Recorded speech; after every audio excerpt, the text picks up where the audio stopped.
Ramona looked forward to many things. Her first loose tooth, riding a bicycle instead of a tricycle, wearing lipstick like her mother, but most of all she looked forward to show and tell. For years Ramona had watched her sister Beezus leave for school with a doll, a book, or a pretty leaf to share with her class. She had watched Beezus' friend Henry Huggins carry mysterious lumpy packages past her house on his way to school. She had listened to Beezus talk about the interesting things her class brought to school. Turtles, ballpoint pens that wrote in 3 different colors, a live clam in a jar of sand and seawater. Now at last the time had come for Ramona to show and tell. "What are you going to take to show your class?" she asked Beezus, hoping for an idea for herself. "Nothing," said Beezus, and went on to explain. "Along about the 3rd grade, you begin to outgrow show and tell. By the 5th grade, it's all right to take something really unusual like somebody's pickled appendix or something to do with social studies. An old piece of fur when you study fur traders would be all right. Or if something really exciting happened like your house burning down, it would be all right to tell about that. But in the 5th grade, you don't take an old doll or a toy fire engine to school, and you don't call it show and tell by then. You just let the teacher know you have something interesting." Ramona was not discouraged. She was used to Beezus' outgrowing of things as she grew into them. She rummaged around her toy box and finally dragged out her favorite doll, the doll with the hair that could really be washed. "I'm going to take Chevrolet," she told Beezus. "Nobody names a doll Chevrolet," said Beezus, whose dolls had names like Sandra or Patty. "I do," Ramona answered. "I think Chevrolet is the most beautiful name in the world." "Well, she's a hard-looking doll," said Beezus. "Her hair is green. Besides, you don't play with her." "I wash her hair," said Ramona loyally. "And the only reason what's left of her hair looks sort of green is that I tried to blue it like Howie's grandmother, who has her hair blued at the beauty shop. Mama said putting bluing on yellow hair turned it green. Anyway, I think it's pretty." When the time finally came to start to school, Ramona was disappointed once more to see Mrs. Kemp approaching with Howie and little Willa Jean. "Mama, come on!" begged Ramona, dragging at her mother's hand. But her mother waited until the Kemps had caught up. Willa Jean was even sloppier this morning. There were crumbs on the front of her sweater, and she was drinking apple juice out of a nursing bottle. Willa Jean dropped the bottle when she saw Chevrolet and sat there with apple juice just dribbling down her chin while she stared at Ramona's doll. "Ramona is taking her doll to school for show and tell," said Mrs. Quimby. Howie looked worried. "I don't have anything for show and tell," he said. "That's all right, Howie," said Mrs. Quimby. "Mrs. Benny doesn't expect you to take something every day." "I want to take something, though," said Howie. "My goodness, Howie," said his mother. "What if 29 children each brought something? Miss Benny wouldn't have time to teach you anything." "She's taking something," Howie pointed to Ramona. There was something familiar about the way Howie was behaving. Ramona pulled at her mother's hand. "Come on, Mama!" "Ramona, I think it would be nice if you ran into the house and found something to lend Howie to take to school," said Mrs. Quimby. Ramona did not think that this was a nice idea at all, but she recognized that lending Howie something might be faster than arguing with him. She ran to the house where she snatched up the first thing she saw, a stuffed rabbit that had already been given hard wear before the cat had adopted it as some sort of practice gopher. The cat liked to chew the rabbit's tail, carry it around in his mouth, or lie down and kick it with his hind feet. When Ramona thrust the rabbit into Howie's hand, Mrs. Kemp said, "Say thank you, Howie." "It's just an old beat-up bunny," said Howie scornfully. When his mother wasn't looking, he handed the rabbit to Wilda Jean, who dropped her apple juice again, seized the rabbit, and began to chew its tail. "Just like our cat," thought Ramona, as the group proceeded toward school. "Don't forget Ramona's bunny," said Mrs. Kemp when they reached the kindergarten playground. "I don't want her old bunny," said Howie. "Now, Howie," said his mother, "Ramona was kind enough to share her bunny with you, so be nice." To Mrs. Quimby she said, as if Howie could not hear, "Howie needs to learn manners." Share. Ramona had learned about sharing in nursery school, where she either had to share something of her own that she did not want to share, or she had to share something that belonged to someone else that she did not want to share either. "That's all right, Howie," she said. "You don't have to share my rabbit." Howie looked grateful, but his mother thrust the rabbit into his hands anyway. At the beginning, on that second day of kindergarten, Ramona felt shy because she was not sure what Miss Benny would think about a girl who had been made to sit on the bench. But Miss Benny smiled and said, "Good morning, Ramona," and seemed to have forgotten all about the day before. Ramona sat Chevrolet in her little cupboard with the duck on the door and waited for show and tell. Did anyone bring something to show the class? Asked Miss Benny, after the class had sung the Donzer song. Ramona remembered to raise her hand, and Miss Benny invited her to come to the front of the room to show the class what she had brought. Ramona took Chevrolet from her cupboard and stood beside Miss Benny's desk, where she discovered she did not know what to say. She looked to Miss Benny for help. Miss Benny smiled encouragingly. Is there something you would like to tell us about your doll? I can really wash her hair, said Ramona. It's sort of green because I gave her a blue rinse. And what do you wash it with? Asked Miss Benny. Lots of things, said Ramona, beginning to enjoy speaking in front of the class. Soap, shampoo, detergent, bubble bath. I tried Dutch cleanser once, but it didn't work. What is your doll's name? Asked Miss Benny. Chevrolet, answered Ramona. I named her after my aunt's car. The class began to laugh, especially the boys.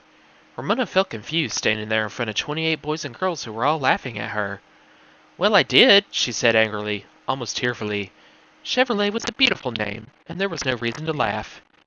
Miss Benny ignored the giggles and snickers. I think Chevrolet is a lovely name, she said.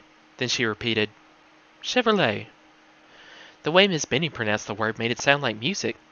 Say it, class.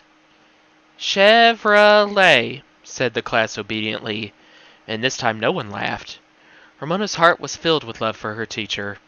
Miss Benny was not like most grown-ups. Miss Benny understood. The teacher smiled at Ramona. Thank you, Ramona, for sharing Chevrolet with us. After a girl had showed her doll that talked when she pulled a cord in its back, and a boy had told the class about his family's new refrigerator, Miss Benny asked, Does anyone else have anything to show us or tell us about? That boy brought something, said Susan of the springy curls, pointing at Howie. Boing! Thought Ramona, as she always did when those curls caught her attention. She was beginning to see that Susan was a girl who liked to take charge. Howie, did you bring something? Asked Miss Benny. Howie looked embarrassed. Come now, Howie, encouraged Miss Benny. Show us what you brought. Reluctantly, Howie went to his cupboard and brought out the shabby blue rabbit with the damp tail. He carried it to Miss Benny's desk, faced the class, and said in a flat voice, It's just an old bunny. The class showed very little interest. Well, is there something you would like to tell us about your bunny? Asked Miss Benny. No, said Howie. I just brought it because my mother made me. Well, I can tell you something about your bunny, said Miss Benny. It has had lots of love. That's why it's so worn. Ramona was fascinated. In her imagination, she could see the cat lying on the carpet with the rabbit gripped in his teeth while he battered it with his hind feet. The look that Howie gave the rabbit was somehow lacking in love. Ramona waited for him to just say that it wasn't his rabbit, but he didn't. He just stood there. Miss Benny, seeing that Howie could not be encouraged to speak in front of the class, opened a drawer in her desk, and as she reached inside, she said, I have a present for your bunny. She pulled out a red ribbon, took the rabbit from Howie, and tied the ribbon around its neck in a bright bow. There you are, Howie, she said. A nice new bow for your bunny. Howie mumbled, Thank you, and as quickly as possible hid the rabbit in his cupboard. Ramona was delighted. She felt that the red ribbon Miss Benny had given her old rabbit took the place of the present she had not been given the day before. All morning she had thought about things she could do with that red ribbon. She could use it to tie up what was left of Chevrolet's hair. She could trade it to Beezus for something invaluable, an empty perfume bottle or some colored paper that wasn't scribbled on. During rest time, Ramona had the best idea of all. She would save the ribbon until she got a two-wheel bicycle. Then she would weave in and out of the spokes, and ride so fast that the ribbon would be a red blur as the wheels went around. Yes, that was exactly what she would do with her red ribbon. When the noon bell rang, Mrs. Quimby, Mrs. Kemp, and little Willa Jean were waiting by the fence. Howie, Mrs. Kemp called out, don't forget Ramona's bunny. Oh, that old thing, muttered Howie, but he returned to his cupboard while Ramona walked along behind the mothers. Howie needs to learn responsibility, Mrs. Kemp was saying. When Howie had caught up, he untied the ribbon and shoved the rabbit at Ramona. Here, take your old rabbit, he said. Ramona took it and said, Give me my ribbon. It's not your ribbon, said Howie. It's my ribbon. The two mothers were so busy talking about their children needing to learn responsibility that they paid no attention to the argument. It is not, said Ramona. It's my ribbon. Miss Benny gave it to me. Howie was so calm and so sure that he was right that Ramona was infuriated. She grabbed for the ribbon, but Howie held it away from her. Miss Benny tied it around my rabbit's neck, so it's my ribbon, she said, her voice rising. No, said Howie flatly and calmly. Ribbons aren't even for boys, Ramona reminded him. Now give it to me. It isn't yours. Howie showed no excitement, only stubbornness. Howie's behavior drove Ramona wild. She wanted him to get excited. She wanted him to get angry. It is to mine, she shrieked, and at last the mothers turned around. What's going on? Asked Mrs. Quimby. Howie has my ribbon and won't give it back, said Ramona, so angry she was near tears. It isn't hers, said Howie. The two mothers exchanged glances. Howie, where did you get that ribbon? Asked Mrs. Kemp. Miss Benny gave it to me, said Howie. She gave it to me, corrected Ramona as she fought back tears. She tied it on my rabbit's neck, so it's my ribbon. Anybody should be able to understand that. Anybody who wasn't stupid. Now, Howie, said his mother, what does a big boy like you want with a ribbon? Howie considered that question as if his mother really expected an answer. Well, I could tie it on the tail of a kite if I had a kite. He just doesn't want me to have it, explained Ramona. He's selfish. I am not selfish, said Howie. You want something that doesn't belong to you. I do not, yelled Ramona. Now, Ramona, said her mother, a piece of ribbon isn't worth all this fuss. We have other ribbons at home that you can have. Ramona did not know how to make her mother understand. No other ribbon could possibly take the place of this one. Miss Benny had given her the ribbon, and she wanted it because she loved Miss Benny so much. She wished Miss Benny were here now because her teacher, unlike the mothers, would understand. All Ramona could say was, It's mine. I know, said Mrs. Kemp, as if a brilliant idea had come to her. You can share the ribbon. Ramona and Howie exchanged a look in which they agreed that nothing would be worse than sharing the ribbon. They both knew there were some things that could never be shared, and Miss Benny's ribbon was one of them. Ramona wanted that ribbon, and she wanted it all to herself. She knew that a grubby boy like Howie would probably let Willa Jean drool on it and ruin it. That's a good idea, agreed Mrs. Quimby. Ramona, you let Howie carry it halfway home, and then you can carry it the rest of the way. Then who gets it? Asked Howie, voicing the question that had risen in Ramona's thoughts. We can cut it in two so that you each may have half, said Mrs. Kemp. We're having lunch at Ramona's house, and as soon as we get there, we'll divide the ribbon. Miss Benny's beautiful ribbon chopped in two! This was too much. Ramona burst into tears. Her half would not be long enough for anything. If she ever got a two-wheeled bicycle, there would not be enough ribbon to weave through the spokes of a wheel. There would not even be enough to tie up Chevrolet's hair. I'm tired of sharing, said Howie. Share, share, share. That's all grown-ups ever talk about. Ramona could not understand why both mothers were amused by Howie's words. She understood exactly what Howie meant, and she liked him a little better for saying so. She had always had a guilty feeling she was the only person who felt that way. Now, Howie, it isn't as all bad as that, said his mother. It is, too, said Howie, and Ramona nodded through her tears. Give me the ribbon, said Mrs. Kemp. Maybe after lunch we'll all feel better. Reluctantly, Howie surrendered the precious ribbon and said, I suppose we're having tuna fish sandwiches again. Howie, that's not polite, said his mother. At the Quimby's house, Ramona's mother said, Why don't you and Howie play with your tricycle while I prepare lunch? Sure, Ramona, said Howie, as the two mothers boosted Willa Jean's stroller up the steps, and he and Ramona were left together whether they wanted to be or not. Ramona sat down on the steps and tried to think of a name to call Howie. Pie Face wasn't bad enough. If she used some of the names she had heard big boys use at school, her mother would come out and scold her. Perhaps Little Booby Boy would do. Where's your trike? Said Howie. In the garage, answered Ramona. I don't ride anymore now that I'm in kindergarten. How come? Asked Howie. I'm too big, said Ramona. Everybody else in the block rides two-wheelers. Only babies ride tricycles. She made this remark because she knew Howie still rode his tricycle, and she was so angry about the ribbon she wanted to hurt his feelings.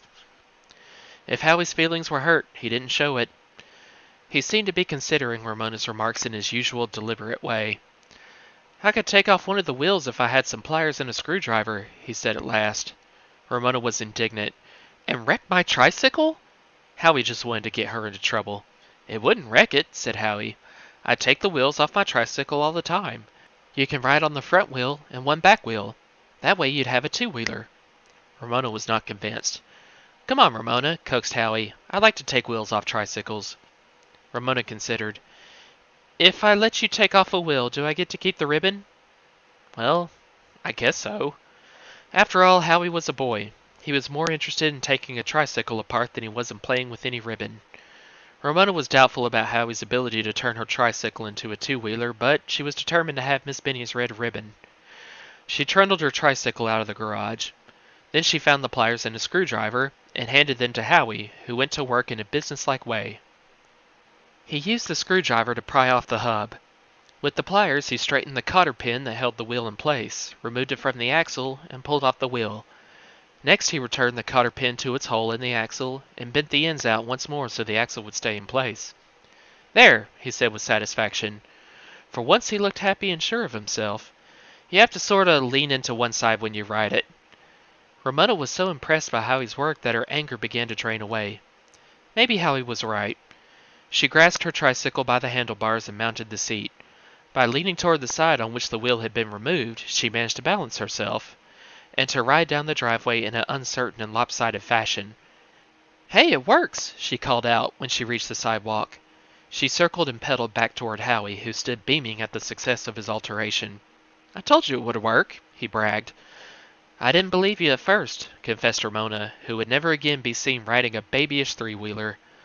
The back door opened and Mrs. Quimby called out, "Come on, children, your tuna sandwiches are ready." "See my two-wheeler!" cried Ramona, pedaling in a lopsided circle. "Well, aren't you a big girl?" exclaimed her mother. "How did you ever manage to do that?"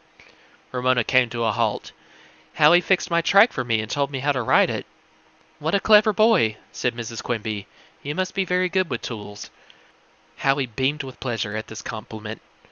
"And Mama," said Ramona, "Howie says I can have Miss Benny's ribbon now." "Sure," agreed Howie. "What do I want with an old ribbon?" "I'm going to weave it in and out of the front spokes of my two-wheeler and ride so fast it will make a blur," said Ramona. "Come on, Howie, let's go eat our tuna fish sandwiches."